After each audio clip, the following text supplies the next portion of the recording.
Hello and welcome back everyone. So आज हम बात करेंगे हैजिंग के बारे में। नॉर्मली अगर हम देखें तो जब भी तुम कहीं पे किसी वेबसाइट पे कोई नया पासवर्ड यूज़र नेम डालते हो, है ना, तो यूज़र नेम तुम्हें दिखता है, लेकिन पासवर्ड जब आप लिखने जाते हो तो वहाँ पे हैज दिखता है। ठीक है, तो इस तरह का क्यों होता है, मतलब कि स्टार स्टार दिखते हैं इस तरह के।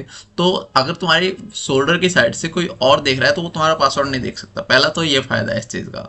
और दूसरा ये है कि भाई इसे जो है काउंट करने में भी काफ़ी अच्छा रहता है। और सबसे मेन चीज़ ये है कि कंपैरिजन में भी ठीक रहता है।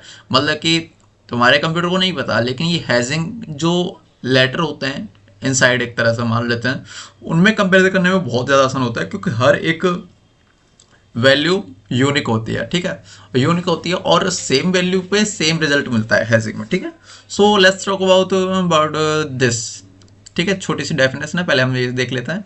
Hedging put data through hash function algorithm to create an alpha numeric set और फिगर्स। ठीक है, अल्फा न्यूमेरिक सेट होता है, मतलब कि एक लाइन होती है जिसमें अल्फा न्यूमेरिक सेट होते हैं और digits that mean nothing to people who might view it. ठीक है, और जैसे कि हाँ, इसमें साफ साफ है, जैसे कि अगर मान लो कि किसी को वो डिजिट मिल भी जाती हैं लेकिन उसका कुछ नहीं हो सकता क्योंकि वो डिसाइफर करनी पड़ेंगी सारी सारी। ठीक है, सो इसी के साथ अगर हम बात करें, no matter how long the input is, the hash digits will be the same number of character. So ये काफ़ी ज़्यादा इंपॉर्टेंट थिंग है, क्योंकि अगर तुम एडवांस लेवल में जाओगे तो तुम्हें काफ़ी कुछ देखने मिलेगा हैजिंग के बारे में। लेकिन ये चीज़ काफ़ी ठीक है यहाँ पे कि has digit will be the same number of character. ठीक है, सो मान लो कि तुमने एक पेज का पूरा पूरा पैराग्राफ लिखा, अब तुम मुझे हैजिंग में कन्वर्ट करते हो तो तुम्हें एक या दो लाइन मिलेंगी।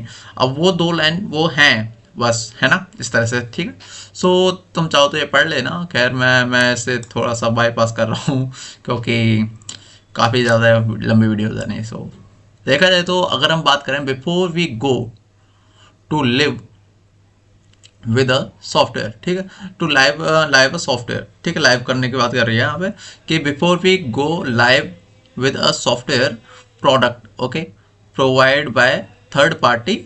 ओके, किसी थर्ड पार्टी कंपनी ने हमें जो है एक सॉफ्टवेयर का कोड लिख के दिया है, और उसे लाइव करने से पहले हमें क्या चेक करना है, हमें चेक करना है कि भाई उसकी जो क्या कहते हैं उसको इंटीग्रिटी है वो ठीक है या नहीं है ना, कुछ छेड़छाड़ तो नहीं हुई।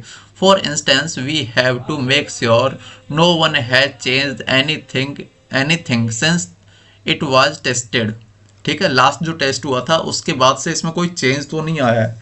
तो वो कैसे चेक होगा, वो हैजिंग के थ्रू चेक हो जाता है। ठीक है, हैजिंग क्या होता है कि जो रिजल्ट होता है उसे जो है वेरीफाई करते हैं। ठीक है, पुराने वाले से। ठीक है, सो अब जैसे कि यहाँ पे साफ साफ जो है since tested and since it was tested by the, ठीक है, तो we have to make sure no one has change anything since it was tested by you and the programmers. ठीक है, they will usually send you the best of their code।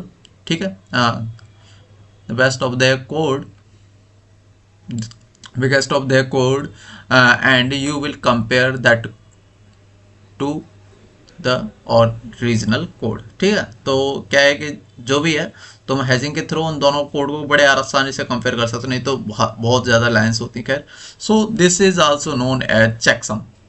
So checksum का मतलब समझ रहे हो कि दो codes को हमने जो है चेक किया और सब कुछ ठीक है, देन और इस प्रोसेस को जो है चेकसम बोलते हैं एक तरह से। ठीक है, सो और अगर अगर ये मैच नहीं होता है तो फिर भाई, तो फिर something is wrong and you have to ask about them. Okay, so that's it for today, and I'll see you in the next video. Thank you for being here. Follow me for more. Bye bye.